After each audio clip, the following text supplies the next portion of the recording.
Health plus programme में आज हम आपको लेकर चल रहे हैं बंसल आंखों का अस्पताल एवं टेस्ट ट्यूब बेबी सेंटर, जो कि नियर वाल्मीकि चौक सरसा में स्थित है। ये हॉस्पिटल मरीजों के लिए एक वरदान साबित हो रहा है। ये हॉस्पिटल एक super speciality eye care and test tube baby centre है और ये हॉस्पिटल नैब अप्रूव हॉस्पिटल है।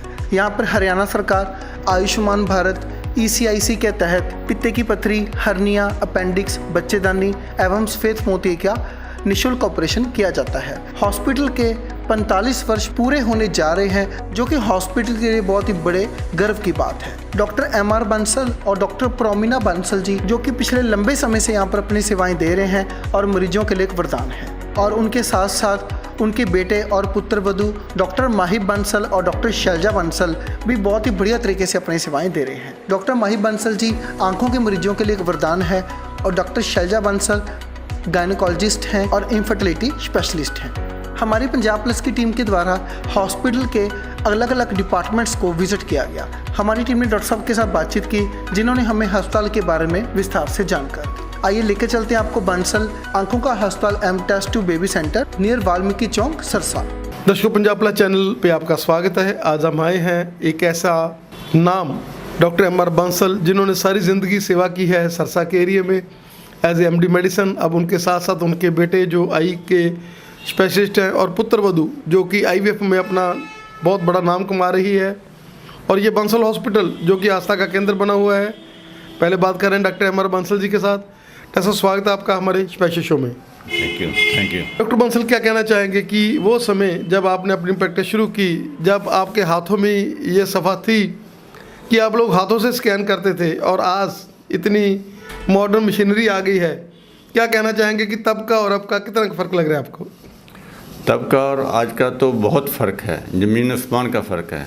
तब हमारे पास क्या था, एक स्टेथोस्कोप, एक ब्लड प्रेशर ऑपरेटर्स, एक ECG मशीन और 4 बेड लेकर हमने अस्पताल शुरू करा था 10,000 की लागत से सिर्फ। और मेरे को एक अजीब बात याद आती है कि साल का बिजली का खर्चा 500 रुपये होता था। एक साल का बिजली का बिल 500 रुपये का। पेशेंट से कंसल्टेशन फ़ीस 5 रुपये, घर जाने की फ़ीस 10 रुपये। अपने साधन पे, स्कूटर पे या साइकिल पे जाना, देख के आना, उसके साथ और भी देखना जी, इसको भी दवाई लिख दो, इसकी भी दवाई लिख दो, और 10 रुपये में काम हो जाता था। जैसा क्या कहना चाहेंगे कि मॉडर्न सिनेरियो है, मॉडर्न समय, आप समय की रफ्तार के साथ चलते रहे। आपने अपने बेटे को आई सर्जन बनाया और उसकी पुत्र वधू जो आपकी है वो एक बहुत बड़ी IVF की स्पेशलिस्ट गायनी की डॉक्टर है, और उसके साथ साथ आपकी बेटी है जो वो भी डॉक्टर। क्या कहना चाहेंगे कि आपने मेडिकल प्रोफेशन को जो दिया वो भगवान ने वैसे दिया, ये नहीं कि आपको बहुत बड़े बड़े डोनेशन देने पड़े हों बच्चों के लिए। अगर आपने सेवा की, आपने वो 10 रुपये वाली पर्ची वाले इंसान थे, तो भगवान ने भी वैसे ही आपको पॉजिटिविटी दी और आज आप नंबर 1 हैं सरसा में। जी, बात आपकी बिल्कुल ठीक है। शुरू से हमने ऐसे ही बस काम स्टार्ट करा और उसी तरह ईमानदारी से मरीजों की सेवा करते हुए बच्चों को भी गवर्नमेंट कॉलेजों में दाखिला मिल गया। दोनों बच्चे बिल्कुल फ्री की तरह डॉक्टरी लाइन में चले गए। चेरी हरियाणा में मेडिकल कॉलेज रोहतक से पढ़ी, करेंगे समझेंगे फ्री में पढ़ी। बेटा चंडीगढ़ मेडिकल कॉलेज सेक्टर 32 से पढ़ा और उसके बाद उन्होंने स्पेशलाइजेशन करी और दोनों अपने लाइफ में बिल्कुल सेट हैं। बेटा renowned eye surgeon of this area, being having all the latest equipment we are equipped with. और उनकी वाइफ यानी कि हमारी पुत्र वधू, वो गैनी का तो काम है ही है, साथ में IVF जिन बच्चों में, कपल्स में, लेडीज में बांझपन की बीमारी होती है, उनके बच्चे का उनको प्रदान करने में IVF की बड़ी अच्छी स्पेशलिस्ट है। हम भगवान से यही प्रेरणा करते हैं कि जो बच्चे और अपना इस लाइफ में आगे बढ़ें। तो हमारा भी प्रैक्टिस अच्छी चल रही है, अब रिटायर्ड टाइप में चल रही है। जैसा क्या कहना चाहेंगे कि तब के समय में शुगर, BP, जब किसी को शुगर हो जाती थी तो घर में एक शोक सा पड़ जाता था, अरे बीमारी आ गई घर में। और आज घर में अगर 10 मेंबर हैं तो 2-3 को तो शुगर है ही। क्या कहना चाहेंगे कि उस समय हम लोग बहुत कॉन्शियस थे, मेडिसिन भी नहीं इतनी थी और शुगर के इफेक्ट्स के लिए भी ज़्यादा पता नहीं चलता था। लोग अंधे हो जाते थे, काला मोतिया जो आ रहा था, पैर खराब हो जाते थे लोगों को। मतलब उस समय पर जैसे जैसे समय बढ़ रहा है और वैसे वैसे ये भी बढ़ रहा है? नहीं, समय के साथ ये बीमारियां तब भी थी, पर जैसे कुछ पॉपुलेशन भी कम थी, कुछ डायग्नोज भी कम होते थे और लोग इनको एक नेचुरल ले लेते थे और जो समाज में उनको अपना फिजिकल काम करना, नेचर के साथ रहना, ये नेचुरल था और बीमारियां कम होती थी। आजकल सब मॉडर्नाइजेशन हो गया है, हाथ से कोई काम करने की आदत नहीं है, बीमारियां हो भी बहुत गई हैं, डायग्नोज भी जल्दी होती हैं, उनका ट्रीटमेंट उपचार भी बहुत अच्छा होता है और हेल्थ कॉन्शियस भी हो गए हैं। तो इसलिए सारा टोटली जो मेडिकल हेल्थ का था सिनेरियो ही चेंज हो गया है। तो समय के साथ तो और लोगों की awareness from the social media, from the other community, they know all about the medicine and diseases. Sir, जैसे आपने सेवादार बन के इस एरिया में सेवा की है और लोग, कोई कहता था कि बंसल मेरा बेटा है, कोई कहता है मेरा अंकल है, कोई कहता है मेरा चाचा है, मेरा ताया है, इतना आपने इस एरिया में नहीं बल्कि दूर दूर तक, हिसार तक पेशेंट आपके पास अभी भी आते हैं। क्या कहना चाहेंगे कि वही खुशबू, वही माइंड बेटे ने लिया और वही आपने अपनी पुत्र वधू को यहाँ पर सजेस्ट किया कि नहीं बेटा, हम लोगों ने सेवा करनी है, और वही भावना लेकर अब ये भी IVF वाली डॉक्टर तो है लेकिन कोशिश करती है कि लोगों को काउंसलिंग के साथ, लोगों को थोड़े बहुत ट्रीटमेंट के साथ ही हम लोग उनको कंसीव करा दें। ये बात बिल्कुल आपकी ठीक है, बच्चों में वही संस्कार जाते हैं, कुछ तो बायोलॉजिकली, जेनेटिकली तो जो करैक्टर जाने हैं, अदरवाइज आल्सो उनको शिक्षा भी ये दी जाती है कि बेटे हमने भी बहुत ईमानदारी से काम करा और आपको तो अब बिल्कुल रिलैक्स होकर के और ईमानदारी से और मरीजों की सेवा करनी चाहिए, ताकि किसी मरीज को कोई किसी तरह की कोई शिकायत ना उसको हो कि मैं अच्छी तरह अटेंड नहीं हुआ। और ये बात तो है कि हमारा कुछ जो आगे 40 साल इस एरिया में सेवा करी हुई है उसका कुछ क्रेडिट तो उनको जाता ही है। जो हमारे पुराने पेशेंट्स आते हैं, दे वर सेटिस्फाइड विद अस, और वो उनका फ़ायदा अब हमारी अगली जनरेशन को भी हो रहा है। सर, आपका बहुत धन्यवाद। आप जैसी महान शख्सियत जिनका नाम हम लोग सुनते होते थे कि डॉक्टर हैं और भगवान का रूप है, और जिस तरीके से लोग बोलते थे कि वो सेवादार हैं, वो इतने बड़े डॉक्टर होकर भी वो ग्राउंड टू अर्थ हैं। उनका माइंड सेटअप जो है वो एक डॉक्टर वाला नहीं, सिंपल वाला है। आप लोग बहुत ही हार्टली हैं, सेवा कर रहे हैं। आपका हमें समय देने के लिए, सेवा के लिए बहुत बहुत धन्यवाद। Thank you. मेरी तरफ से आपको बहुत बहुत शुभकामनाएं। Thank you very much.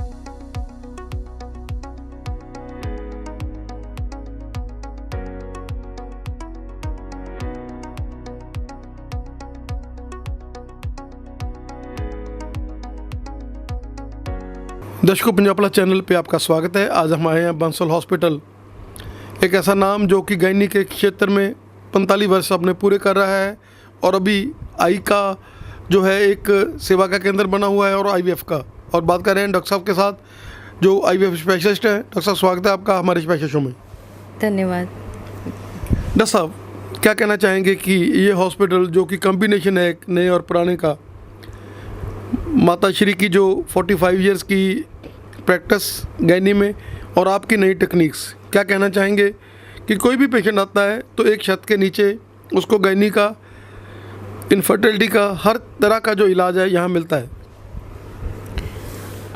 जो ये हॉस्पिटल है ये 45 वर्ष से, जैसे गायनिक हॉस्पिटल के लिए इसका नाम था, डॉक्टर प्रोमिला बंसल और डॉक्टर MR बंसल ने इसकी नींव रखी।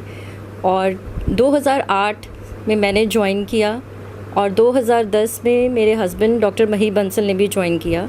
हम दोनों ने इसके अंदर बहुत सारी मॉडर्न फैसिलिटीज़ और मॉडर्न टेक्नोलॉजीज़ ऐड करी, जिसमें से एक था IVF डिपार्टमेंट, जिसमें हमने इनफर्टिलिटी और IVF का जो लेटेस्ट और मोस्ट मॉडर्न इक्विपमेंट होता है वो लगाया है। और आई डिपार्टमेंट में भी हमारा बिल्कुल लेटेस्ट, मॉडर्न और बेस्ट, मैं कहूँगी कि इक्विपमेंट जो कि हो सकता है वो हमने लगाने की कोशिश करी है और अपनी तरफ से हम बेस्ट फैसिलिटीज़ पेशेंट्स को दे रहे हैं जो हम दे सकते हैं।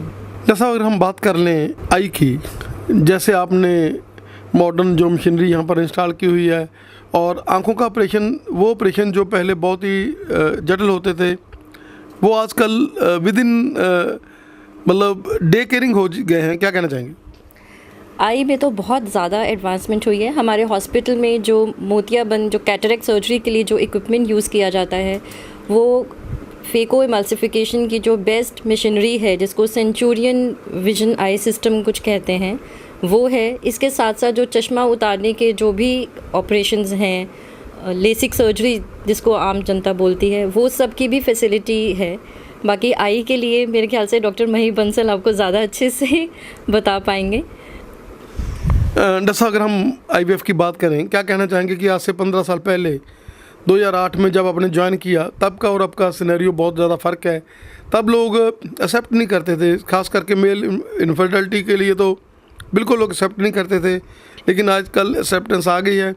और ये जो दोनों जोड़े हैं वो अपने आप को मानते हैं कि हम लोग को अभी इनफर्टिलिटी है, और उसको अभी वो उतना छुपाते नहीं है जैसे पहले छुपाया जाता था। लोग बिल्कुल इसको छुपाते थे। डेफिनेटली ट्रेंड बिल्कुल चेंज हो गया है।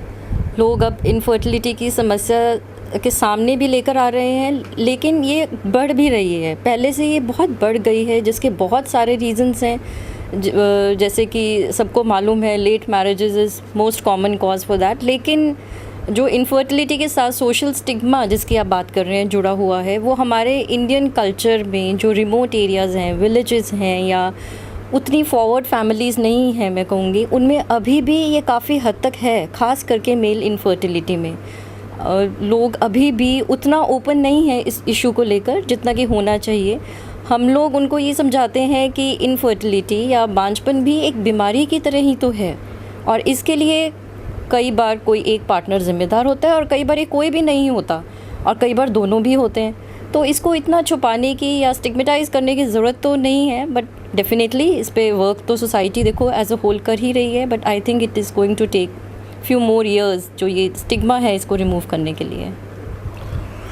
तो सर, क्या कहना चाहेंगे कि जब से आपने आईवीएफ का अपना शुरू किया है, और आपके मदर इन लॉ जो आपके साथ सेवा दे रहे हैं, बहुत सारे केस ऐसे हैं वो कहते हैं कि ये आईवीएफ वाली डॉक्टर नहीं है, ये डॉक्टर है फर्टिलिटी वाली डॉक्टर है। क्या कहना चाहेंगे कि लोग आते हैं कई बार काउंसलिंग के साथ, आप और आपके माता श्री हैं जो आप यूनाइटेड उनको देखते हैं पेशेंट्स को, और उनको काउंसलिंग के साथ ही, क्योंकि वो प्रेशर में होते हैं, आप उनका प्रेशर रिलीज़ करते हैं। कई बार एक आईवीएफ फेलियर कराकर भी वो बाहर से आते हैं और फिर भी संतान सुख की प्राप्ति कर लेते हैं। क्या कहना चाहेंगे? जो आपने इतना सेंसिटिव मुद्दा उठाया है कि मैं और मेरी मदर इन लॉ दोनों, तो मैं इसमें आपको एक लाइन में ही समझा सकती हूँ कि my mother in law is full of experiences. उनकी अप्रॉक्सीमेटली आप ये कह लो कि मोर देन 40 ईयर्स की प्रैक्टिस ही हो गई है। She is full of experiences, और मैंने थोड़ा सा मॉडर्नाइजेशन ऐड करने की कोशिश करी है। तो I think it's a wonderful combination, और किसी को क्या चाहिए कि a combination of modern equipment, modern treatments, along with a touch of experience. And as far as your counseling is concerned, what will you say? Counseling तो देखो, I think सिर्फ infertility ही नहीं, आई थिंक आजकल के ज़माने में हर patient को ही चाहिए। एंड हम लोग बहुत ट्राई करते हैं अपने पेशेंट्स को डी स्ट्रेस करने की, अपने पेशेंट्स को काम डाउन करने की, उनको कंसोल करने की भी। पेशेंट्स जनरली जो कि जैसे आप कह रहे हैं कि फेलियर के साथ आते हैं, और डेफिनेटली वो लोग कई बार बहुत ज़्यादा डिप्रेशन में से भी गुज़र रहे होते हैं, तो उनको हम सिर्फ मेडिकल ट्रीटमेंट नहीं देते, उनको हम एक होलिस्टिक अप्रोच, चारों तरफ से ही उनको ट्रीट करना पड़ता है। उनके माइंड को समझना पड़ता है, उनको समझाना पड़ता है बहुत कुछ, यहाँ तक कि उनकी लाइफस्टाइल चेंज करना पड़ता है कई बार। तो हमें उनकी डाइट, लाइफस्टाइल, स्ट्रेस लेवल्स, हर चीज़ का ध्यान रखने के बाद ही आप एक कंप्लीट ट्रीटमेंट कह सकते हैं कि पेशेंट को दिया जाता है। पेशेंट हमारा एक ये बहुत मोटिव रहता है कि हमें नहीं पता फ्यूचर में क्या होता है पेशेंट के साथ, कैसा ट्रीटमेंट, क्या रिज़ल्ट, ये किसी को नहीं पता। बट एटलीस्ट हम अपनी तरफ से बेस्ट कोशिश करते हैं to improve the quality of life of our patients. और क्वालिटी ऑफ लाइफ उसके फिज़िकल और मेंटल हेल्थ दोनों पे ही निर्भर करती है। डॉक्टर क्या कहना चाहेंगे कि आज का जो मॉडर्न सिनेरियो है, जिसमें बहुत ही यंग एज में पीसीओडी की प्रॉब्लम आ रही है बच्चियों को, और आगे जाकर ये इनफर्टिलिटी का कहीं ना कहीं कारण बन रही है, क्या कहना चाहेंगे? पीसीओडी का इंसिडेंस बहुत तेज़ी से बढ़ रहा है। और एक जो मेन रीज़न इसके अंदर है वो है हमारा लाइफस्टाइल। तो जो टीनेज गर्ल्स के अंदर हम पीसीओडी देखते हैं वो बेसिकली कुछ हद तक हम उसको रोक सकते हैं, या कह लो कि पीसीओडी को तो शायद नहीं रोका जा सकता, बट उसके जो बुरा इम्पैक्ट हमारी बॉडी पे आता है, उसके जो साइड इफ़ेक्ट्स या जो भी उसकी नेगेटिव इम्पैक्ट्स आ रहे हैं बॉडी पे, उनको हम अपने एक हेल्दी लाइफस्टाइल से रोक सकते हैं। और बच्चे का लाइफस्टाइल हेल्दी करने के लिए सबसे ज़रूरी है कि पेरेंट्स, खास करके मदर्स, अपना लाइफस्टाइल हेल्दी रखें, क्योंकि बच्चा हमेशा माँ को ही देखता है। तो अगर मदर का एक हेल्दी लाइफस्टाइल है तो काफ़ी हद तक हम सोच सकते हैं कि बच्चे का भी ठीक ही रहना चाहिए।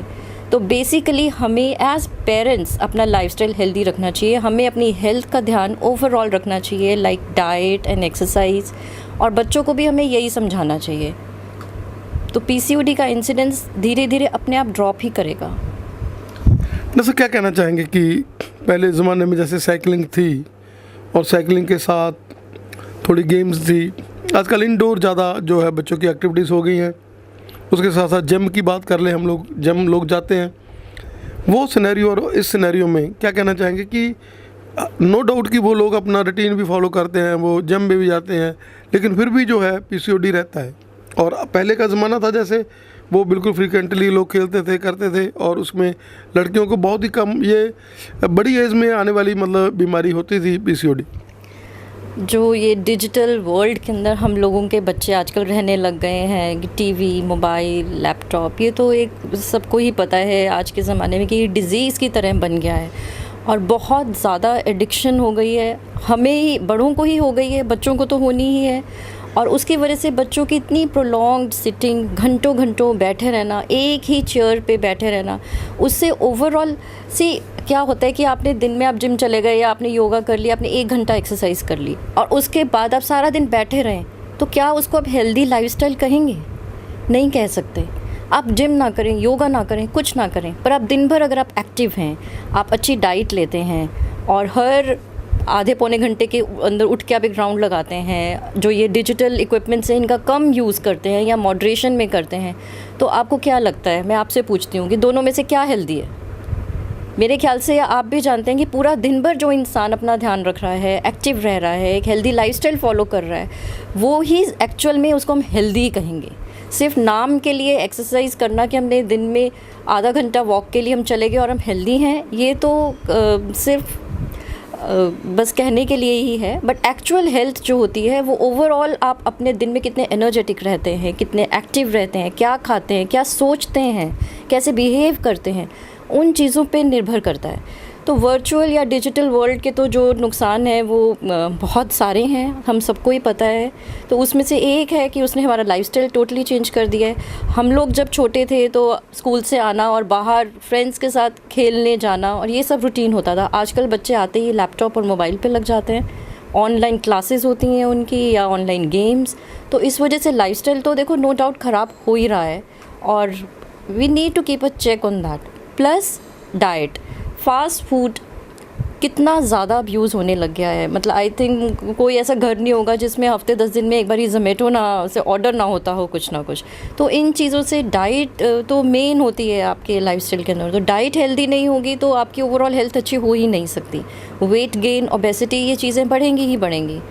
तो यही सब रीज़न्स हैं कि ये लाइफस्टाइल डिसऑर्डर्स जो हैं। एक चीज़ मैं ऐड करना चाहूँगी कि पीसीओडी के नाम में डिज़ीज़ ज़रूर आता है पर ये एक बीमारी नहीं है, ये आपकी बॉडी की टाइप है, आपकी बॉडी टाइप है जिसको हम आजकल एक्चुअली पीसीओडी नहीं पीसीओएस कहते हैं। तो ये आपकी बॉडी की टाइप है। तो हम ये नहीं कह सकते कि हम दवाइयों से या हेल्दी लाइफस्टाइल से इसको ठीक कर लेंगे, ऐसा नहीं होता। बॉडी की टाइप तो वैसी ही रहती है, सिर्फ इसका जो एक नेगेटिव इम्पैक्ट आपकी बॉडी पे आता है, इसकी वजह से जो प्रॉब्लम्स आपको फेस करनी पड़ती हैं वो हम हेल्दी लाइफस्टाइल, मेडिकेशंस और एक्सरसाइज, इन सब चीज़ों से काफ़ी हद तक कम कर सकते हैं। डॉक्टर साहब, एंडोमेट्रियोसिस की हम बात करें, क्या कहना चाहेंगे कि बहुत सारे ऐसे पेशेंट हैं जिनको आपने ये जो बीमारी थी जिसके लिए वो लोग कंसीव नहीं कर रहे थे, पहले आपने उसको ट्रीट किया और फिर उनको संतान सुख की प्राप्ति कराई, क्या कहना चाहेंगे? एंडोमेट्रोसिस एक ऐसी बीमारी है जिसमें लेडी की अपनी सफरिंग बहुत ज़्यादा होती है, वो परमानेंट पेन में ही रहती है और उसके साथ साथ जब इनफर्टिलिटी या बच्चा नहीं हो रहा, ये चीज़ें ऐड होने लग जाती हैं तो उसके लिए बहुत टफ़ सिचुएशन होती है। तो और एंडोमेट्रोसिस मेडिकली भी थोड़े डिफ़िकल्ट केसेस होते हैं ट्रीट करने के लिए, क्योंकि एंडोमेट्रोसिस का कोई परमानेंट सॉल्यूशन नहीं होता। बट इन लोगों को जब हम IVF से ट्रीटमेंट देते हैं और प्रेगनेंसीज रहती हैं तो डेफ़िनेटली हमें भी बहुत अच्छा लगता है। और ऐसे केसेस के अंदर जब बच्चा रहता है और एक मदर हैप्पीली बच्चे के साथ घर जाती है, तब हमें एक्चुअली में ऐसा लगता है कि हाँ, हमारा ये सब कुछ करना और इतनी नॉलेज और इतना सब इकट्ठा करना कुछ मायने रखता है किसी की ज़िंदगी में। जैसे क्या कहना चाहेंगे कि ये जो हॉस्पिटल है बंसल हॉस्पिटल, जिसमें IVF के लिए आपने लेटेस्ट इक्विपमेंट यूज़ किए हैं और मॉडर्न OT और स्मॉल प्रोसीजर्स आप खुद कर लेते हैं, क्या कहना चाहेंगे कि ये एक कंप्लीट मतलब जो है गायनी का एक सेंटर बना हुआ है। और सबसे बड़ी बात है कि जो लोग कंसीव कर जाते हैं, क्योंकि IVF वाले जो बेबीज़ हैं बहुत ही प्रेशर सिचुएशन होती है पेरेंट्स की, उसको आगे तक लेकर जाना, उसमें आप लोगों का बहुत बड़ा रोल है। क्योंकि हाई रिस्क प्रेगनेंसीज के लिए मदर जो है वो भी और आप भी स्पेशलाइज्ड हैं। और एक ये मल्टी स्पेशलिटी हॉस्पिटल है जिसमें MD मेडिसिन है डॉक्टर साहब, और साथ में जो है गायनी के 2 डॉक्टर हैं। क्या कहना चाहेंगे कि ये जो हॉस्पिटल है वो कंप्लीट जब उसने कंसीव कर लिया उससे बच्चा देने तक का जो है ये हॉस्पिटल काम करता है? जब कोई किसी लेडी को जब IVF प्रेगनेंसी होती है तो मुझे ऐसा लगता है कि पेशेंट से ज़्यादा खुशी तो उस टाइम डॉक्टर को ही होती होगी। और उसके बाद का जो जर्नी होता है हमेशा उतना स्मूथ नहीं होता जितना हम चाहते हैं। उसका रीज़न ये है कि जो लोग IVF कराते हैं उनकी बॉडीज़ नॉर्मल नहीं होती, उसी वजह से उनको इतना एक्सट्रीम ट्रीटमेंट लेने की ज़रूरत पड़ती है। जैसे अभी आपने पूछा था एंडोमेट्रोसिस या PCOD। अब एक एंडोमेट्रोसिस की लेडी जिसकी सपोज़ करो 40 इयर्स की एज है, हम उसको किसी 25 साल की नॉर्मल नॉन एंडोमेट्रोटिक लेडी से कंपेयर तो नहीं कर सकते। तो क्योंकि उसकी बॉडी में ऑलरेडी प्रॉब्लम है, एज फैक्टर है, तो इनकी प्रेगनेंसीज़ एक तो वैसे ही प्रेशियस होती हैं, ऊपर से कई बार बहुत ही हाई रिस्क टर्न भी ले जाती हैं। तो हम लोग यहाँ पर हमारे हॉस्पिटल के अंदर 24/7 अवेलेबल रहते हैं ऐसे पेशेंट्स के लिए, हर तरह की इमरजेंसीज़ को हैंडल करने के लिए, और अपनी तरफ से उनको वो सारा ट्रीटमेंट देते हैं जो कि उनको जिसकी भी उनको ज़रूरत हो। और हमारी पूरी की पूरी कोशिश और पूरी मेहनत इसी में ही जुटी होती है कि उनको हम एक हेल्दी बेबी के साथ ही डिस्चार्ज करें। डॉक्टर साहब, ये जो हॉस्पिटल है ये राउंड द क्लॉक 24 हॉस्पिटल है, और सबसे बड़ी बात है कि आपका रेजिडेंस बिल्कुल नज़दीक है हॉस्पिटल के, हम मानेंगे कि बीच में ही है। और ये भी एक सोने पे सुहागे वाली बात है, क्योंकि जब भी प्रेगनेंसीज होती हैं, जब भी कोई बंदा दर्दें उठती हैं तो रात को ही उठती हैं, और रात को अगर दर्दें उठती हैं डॉक्टर दरवाजे नहीं खोले तो बड़ी प्रॉब्लम आती है। लेकिन ये हॉस्पिटल एक आस्था का केंद्र बना हुआ है लोगों के लिए, क्योंकि आप लोग मेडिकल में चाहे आप रात को भी नहीं सोए हों, लेकिन फिर भी आप लोग अपनी सर्विसेज हैं जो अपने पेशेंट को ऐसे देते हैं कि एक बार जो आ गया पेशेंट उसको अपने अडॉप्ट की तरह ही है कि उसने उसको अडॉप्ट कर लिया कि नहीं ये हमारा है। लेबर पेन्स तो कभी भी किसी को किसी भी स्टेज पर हो ही सकती हैं डेफिनेटली, बट येस हम लोग पूरा टाइम अवेलेबल ही रहते हैं और खुद ही अपनी सुपरविज़न के अंडर ही उसको पेशेंट को एडमिट करके पूरा रखते हैं। और वही मैं आपको कहना चाहूँगी कि अल्टीमेटली तो जो हमारा, मुझे तो ऐसे लगता है कि जो हमारी लाइफ है वो मदरहुड को ही अब डेडिकेट हो चुकी है, और हमारा हॉस्पिटल भी पिछले 45 वर्ष से मातृत्व को ही समर्पित है। तो हम जी जान से उसकी कोशिश करते हैं, जो कि हमसे जितना हो सके बने, जो हो सके वो हम करने की पूरी ट्राई करते हैं। दरअसल अगर हम मेल इनफर्टिलिटी की बात करें तो मेल इनफर्टिलिटी के लिए भी ये हॉस्पिटल एक वरदान माना जाता है, क्योंकि एक्सी की हम बात कर लें और प्रोसीजर्स की बात कर लें तो इस हॉस्पिटल में हर तरह का जो मेल इनफर्टिलिटी का ट्रीटमेंट है वो भी अवेलेबल है। हाँ, मेल इनफर्टिलिटी के अंदर जितने भी जो ट्रीटमेंट्स होते हैं, जैसे कि IUI हो गया या एक्सी या और एडवांस ट्रीटमेंट्स भी जैसे कि होते हैं, टीसा और कई सारी ऐसी चीज़ें होती हैं, वो सब कुछ हम यहाँ पर करते हैं और उनके बहुत अच्छे रिज़ल्ट्स के साथ इनफैक्ट करते हैं। और अपनी तरफ से हम पूरा ट्राई करते हैं कि जो भी पेशेंट की इनफर्टिलिटी का रीज़न है हम रूट कॉज तक जाएं उसको जितना ट्रीटमेंट हम मेडिकली दे सकते हैं वो ट्रीटमेंट दें, और जैसे भी करके उसका बच्चा हो सके उस ट्रीटमेंट को अपनाकर उसके अपने खुद के स्पर्म के साथ ही उसको प्रेगनेंसी हो सके। डॉक्टर साहब क्या कहना चाहेंगे कि मेल जो हैं वो बहुत ही प्रेशर में रहते हैं अगर उनको इनफर्टिलिटी का हो, और वो ऐसे में इंस्टेड ऑफ गाइनी डॉक्टर्स वो कई बार ताकत के बादशाहों के पास चले जाते हैं जो उनको पता नहीं क्या क्या दे देते हैं और उनकी सेहत के लिए बहुत ज़्यादा हानिकारक रहता है। क्या कहना चाहिए कि ये जो भी आपको इनफर्टिलिटी की प्रॉब्लम है, आपको स्पर्म्स कम है, नेल स्पर्म है, तो you should consult your gynaecologist, not कि आप ताकत के बादशाहों के पास जाएं। और जब गायनकोलॉजिस्ट के पास जाते हैं जिनके पास हर चीज़ का इलाज है, अगर एक स्पर्म है तो भी वो अपने स्पर्म के साथ ही अपना बच्चा पैदा कर सकते हैं। बिल्कुल, इसमें बल्कि जो आपने पॉइंट उठाया है जो कि कई बार लोग शर्म की वजह से या डर की वजह से या फैमिली में वो बताना नहीं चाहते या सोशल स्टिग्मा की वजह से जो हॉस्पिटल में नहीं आते हैं, तो क्या होता है कि sperm count with time with age कई बारी और घटता चला जाता है, और जो भी सिचुएशन उस टाइम पर होती है आने वाले टाइम में वो उससे ख़राब हो जाती है। तो आजकल इतनी ज़्यादा फैसिलिटीज़ अवेलेबल हैं कि बिल्कुल जैसे आपने कहा कि अगर हमें एक हेल्दी स्पर्म भी मिल जाता है तो हम उसको अपना प्रेगनेंसी करने के लिए और बच्चा देने के लिए हम उसमें से ट्राई कर सकते हैं। तो पेशेंट्स के लिए ये बहुत ज़रूरी है ये मैसेज डिलीवर होना कि वो टाइमली जैसे ही उनको पता चले हॉस्पिटल आएँ और इन सब चीज़ों से डरें नहीं, घबराएं नहीं। हर चीज़ का ट्रीटमेंट अवेलेबल है, बल्कि अगर वो ट्रीटमेंट लेते हैं तो उसके बाद उनका स्ट्रेस रिलीव ही होगा, बढ़ेगा नहीं, और ना लेने से बल्कि उनकी प्रॉब्लम्स बढ़ती ही चली जाती हैं। जैसे क्या कहना चाहेंगे कि जब पेशेंट आते हैं आपके पास, दोनों जोड़ा आते हैं, क्योंकि आप लोग दोनों को बुलाते हैं, आपने कभी ऐसे नहीं है कि लेडीज़ आए, आप पहले बोलते हो कि अब दोनों हस्बैंड वाइफ हमारे पास आओ, पहले आप उनको इस जोन में लेकर जाते हैं। उनका माइंड सेटअप जो स्ट्रेस से भरा होता है, जब आप उनको बताते हो कि हमने 45 ईयर्स 50 ईयर तक भी लेडीज़ को जो है कंसीव कराया है, और ये एक भगवान का भी है कि जब भगवान ने निगाहें सीधी करनी है तो ही ये जो प्रेगनेंसी होनी है। नो डाउट डॉक्टर्स आप लोग निमित्त मानते हैं, लेकिन जो जब भगवान का जो यहाँ पर काम है तो भगवान ने भी करना होता है। जैसे आप उनको काउंसल करते हैं, उनके माइंड सेटअप को थोड़ा सा रिलैक्स करते हैं, और वही जो जाने के साथ ही उनको जो है एक आस की किरण जो है दिखाई देने लग जाती है। जब पेशेंट पहली बार आता है तो जनरली बहुत कंफ्यूज स्टेट के अंदर होता है। हम अपनी तरफ से उनको ये सारे, जैसा आपने खोला कि सब कुछ बताते हैं कि डॉक्टर तो अपनी तरफ से एक ट्रीटमेंट देने के लिए, अल्टीमेटली इलाज करने वाला तो ऊपर ही बैठा है। हम लोग तो पेशेंट को दवाई दे देंगे, टेक्नोलॉजी यूज़ कर लेंगे, ट्रीटमेंट दे देंगे, बट अल्टीमेटली तो हर चीज़ भगवान के हाथ में ही है।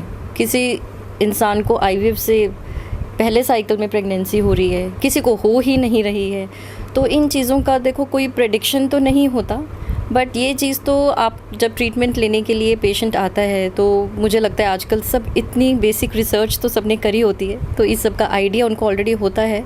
पर हम कभी भी उनको कोई भी ओवर कॉन्फिडेंस या हम कभी उनको गलत फॉल्स एजम्पशंस नहीं देते हैं कि नहीं हो ही जाएगा 100%। जैसे जो उनके केस को देखते हुए हमें सच लगता है, हम बिल्कुल क्रिस्टल क्लियर उनको वही बताते हैं जो हैं। उसके बाद पेशेंट की चॉइस होती है कि वो ट्रीटमेंट लेना चाहे या ना लेना चाहे। ये हम भी समझते हैं कि 100% रिजल्ट्स नहीं हैं, तो डेफिनेटली ये पेशेंट की एक ट्रीटमेंट चॉइस होती है।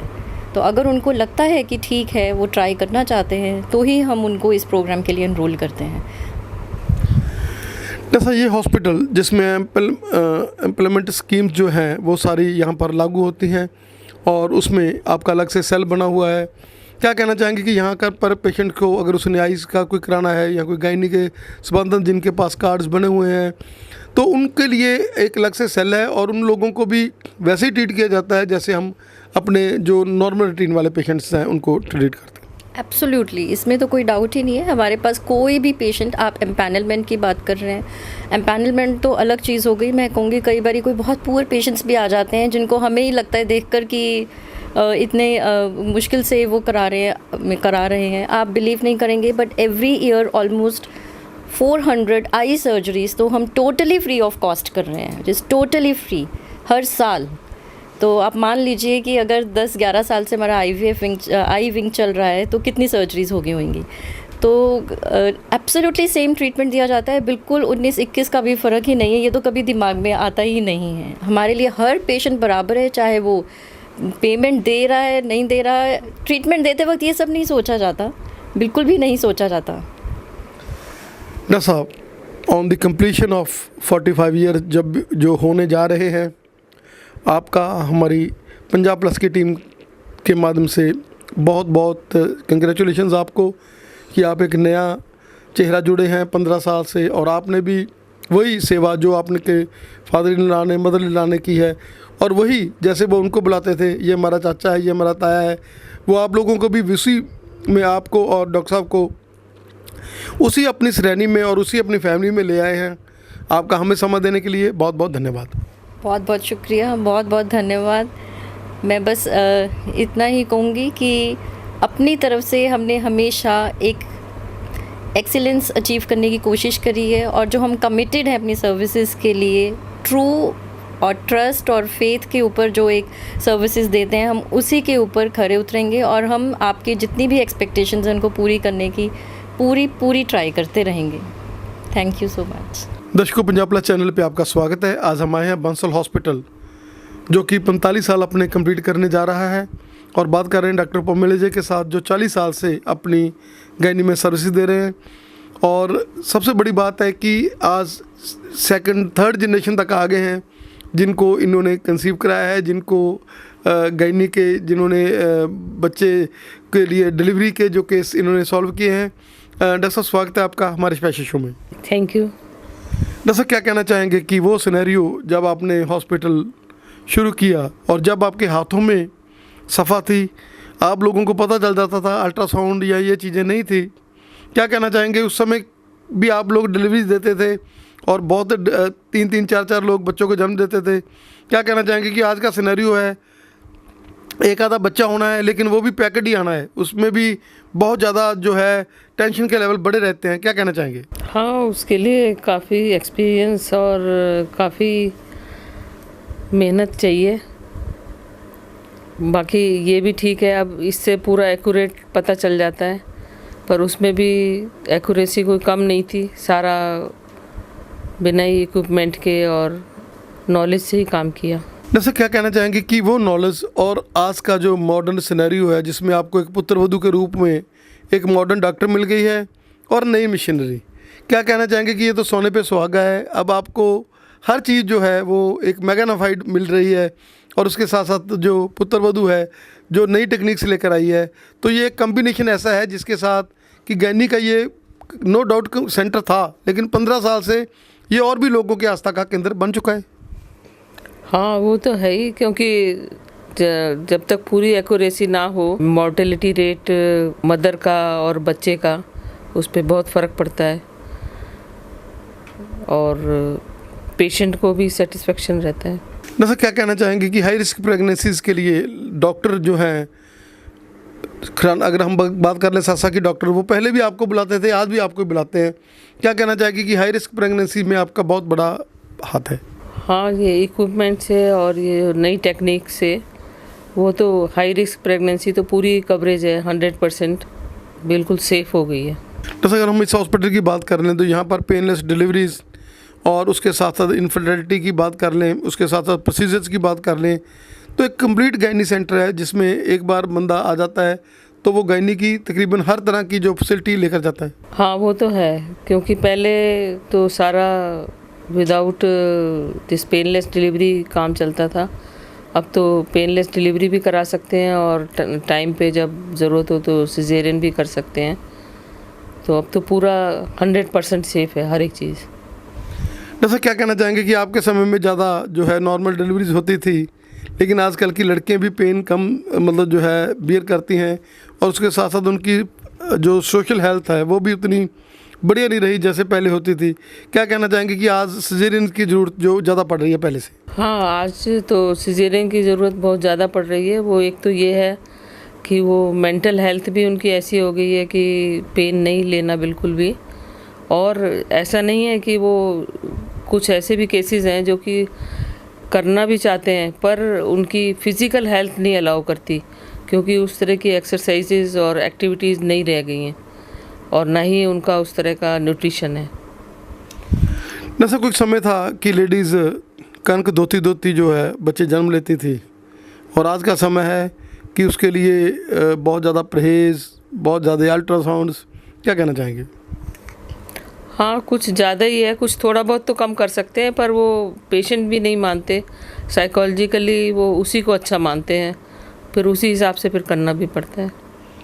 जैसा किसी समय पर जो नियोनेटल की बात करें हम लोग, अब पहास बच्चों की बात करें तो पहले इनकी दर ज़्यादा होती थी, लेकिन जैसे जैसे मॉडर्न सिनेरियो आ गया और हमारे पास नए नए किस्म के अल्ट्रासाउंड्स आ गए, तो इस बीमारी से भी बहुत पहले से निजात पा रहे हैं लोग, और पहले से कम ये जो है प्रॉब्लम्स आ रही हैं। तो एंटीनेटल में ही बच्चे के जन्म से पहले ही सारी चीज़ों का पता चल जाता है, तो कोई ऐसी प्रॉब्लम रह ही नहीं जाती कि जो आए।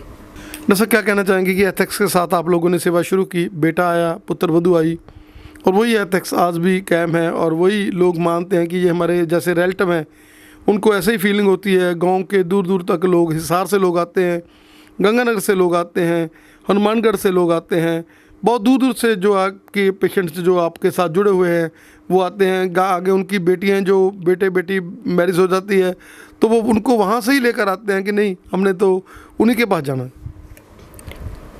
हाँ, वो तो है, क्योंकि एक बार जब आने के बाद उनको विश्वास बन जाता है तो वो चाहते ही हैं कि हम यहीं पे कराएं। जैसा आपका हमें समय देने के लिए और 45 इयर्स की कंप्लीशन के लिए जो मील पत्थर आपने स्थापित किया है, जिसमें हज़ारों की गिनती में आपने उन लोगों को ज़िंदगी दी है जिनको लग नहीं रहा था कि हम लोग शायद इस प्रॉब्लमों से निकल जाएं, और इनफर्टिलिटी के केस में जो आपने एक मील पत्थर स्थापित किया है, IVF के केस जो केसेस इतने ज़्यादा बढ़िया तरीके से हैंडल किए हैं, और इनफर्टिलिटी बहुत सारे निस्तान जोड़ों को संतान सुख की प्राप्ति कर रही है, और आइज़ में एक नंबर है कि नई से नई टेक्निक यहाँ पर है, और बहुत ज़्यादा पेशेंट है जो यहाँ से सही होकर जा रहे हैं। और डॉक्टर साहब जिनका पहले से ही, चाहे वो शुगर का पेशेंट था, चाहे हार्ट का पेशेंट है, 20-20, 25-25 साल, 30-30 साल पुराने लोग हैं जो मेडिसिन के साथ ही अपनी ज़िंदगी बढ़िया गुजार रहे हैं। आपका हमें समय देने के लिए बहुत बहुत धन्यवाद। थैंक यू जी।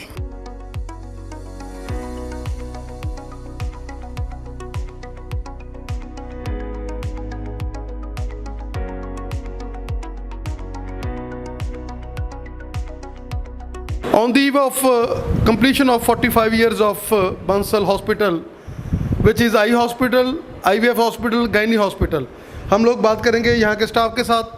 भाई साहब, आप बहुत पुराने यहाँ सेवा कर रहे हैं, क्या कहना चाहेंगे, कैसे हैं यहाँ के डॉक्टर्स और क्या कहना चाहेंगे? यहाँ के डॉक्टर्स बहुत अच्छे हैं, रिजल्ट बहुत अच्छा, और सबसे पुराने सिरसा के हैं। आपको कितनी देर होगी यहाँ सेवा करते हुए? मेरे को 5-6 साल हो गए।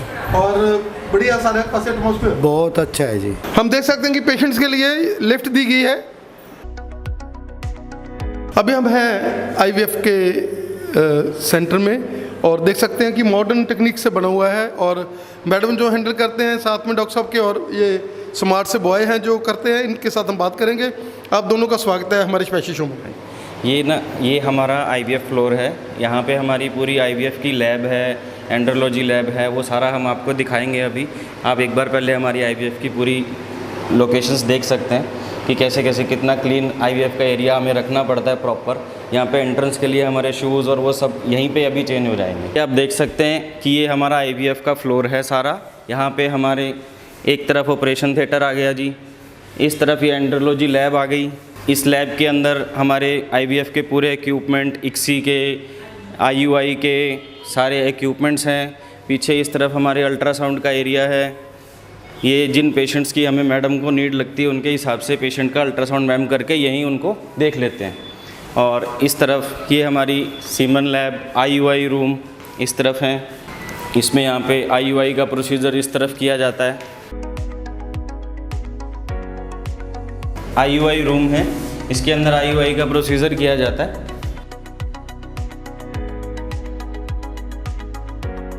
आपको हमारी IVF की लैब दिखाते हैं। ये हमारा लैब का इधर का एंट्रेंस का एरिया है। ये हमारी IVF की पूरी लैब है। यहाँ पे हमारे IVF का प्रोसीजर किया जाता है सारा। ये IVF OT है हमारी, और इस तरफ ये हमारी लैब आ गई।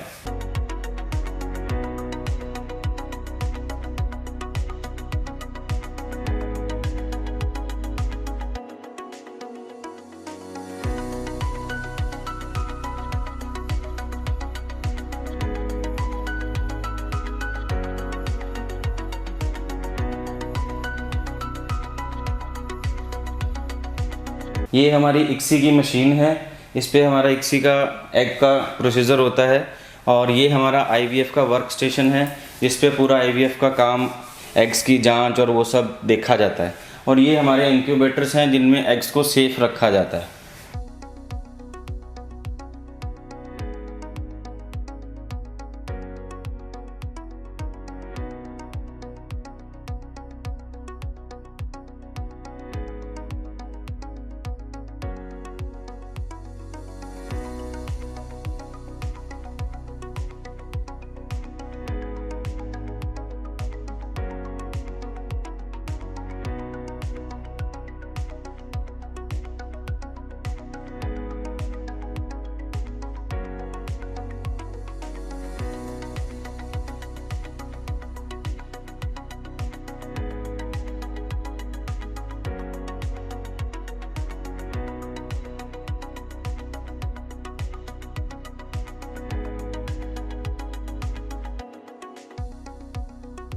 हम आपको हमारा आई का डिपार्टमेंट दिखाते हैं।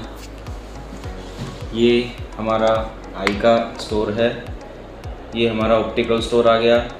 यहाँ पे हमारे ऑप्टिकल्स यानी कि चश्मे के नंबर जो दिए जाते हैं वो प्रिस्क्रिप्शन चश्मा तैयार होता है। ये हमारा आई का रिसेप्शन है और ये हमारा इनिशियल रूम है जहाँ पे AR NCT रखा हुआ है, पेशेंट का विजन टेस्ट होता है। ये हमारा यहाँ पे सारा एक्विपमेंट्स है जिसमें OCT, ग्रीन लेज़र, याग लेज़र, DRS ये सब होते हैं। OCT से क्या है, पर्दे की जांच जो होती है, और DRS से क्या है, अनडायलेटेड रेटिना चेक हो जाता है। याग लेज़र से हमारी जो कैटरेक्ट के बाद में याग की झिल्ली आती है वो हो जाती है।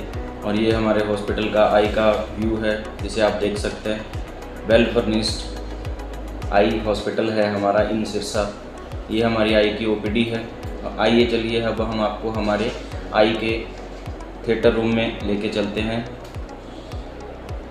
ये अभी हमारे यहाँ पे थिएटर में सर्जरी चल रही है, लाइव सर्जरी, जिसमें डॉक्टर महीप बंसल अपनी सर्जरी ऑपरेट कर रहे हैं। ये पेशेंट की ICL की सर्जरी चल रही है। और ये हमारी सर्जरी की जो मशीन है, Centurion vision system, active fluidics पे काम करती है, जिसमें बहुत ही minor cut 1.6 mm incision, micro incision cataract surgery जिसको बोलते हैं, वो चल रही है। और डॉक्टर महीप अभी ICL सर्जरी का एक इम्प्लांट कर रहे हैं, जिसमें पेशेंट का जो नंबर है लगभग 17.5 से 3 अप्रॉक्स 20 नंबर के आसपास का पेशेंट को स्पेक्स है, तो ICL सर्जरी से इसका स्पेक्स अभी हटा दिया जाएगा। तो ये हमारा आई का थिएटर और आई की OPDs और आई का फ्लोर है, आप देख सकते हैं। 12 सालों से 13 सालों से सिरसा में शिफ्ट है ये बंसल आई केयर एंड IVF सेंटर। पिछले 45 सालों से बंसल गायनेकोलॉजी डिपार्टमेंट अपनी 45वीं एनिवर्सरी बना रहा है। आइए अब हम आपको नीचे मैडम की OPD में लेके चलते हैं। ये हमारे डॉक्टर शैलजा बंसल जो इनफर्टिलिटी स्पेशलिस्ट हैं गायनी डिपार्टमेंट में। ये आइए अब हम आपको गायनी की OT दिखाते हैं, फुल मॉड्यूलर OT। ये हमारा OT पैनल, OT के इक्विपमेंट्स, ये हमारी लेप्रोस्कोपी यूनिट, और ये हमारा operation theatre fully modular HEPA filter के साथ में। ठीक है, यहाँ पे हम लेप्रोस्कोपी, हिस्टोस्कोपी, स्टेक्टमी, ये सब सर्जरीज यानी जिसको हम दूरबीन के द्वारा ऑपरेशन बोलते हैं वो किए जाते हैं। और ये हमारे लेबर रूम एरिया आ गया, यहाँ पे नॉर्मल डिलीवरी कराई जाती है। ये हमारे गायनी डिपार्टमेंट का outer view sitting area. Thank you coming for the Bansal hospital.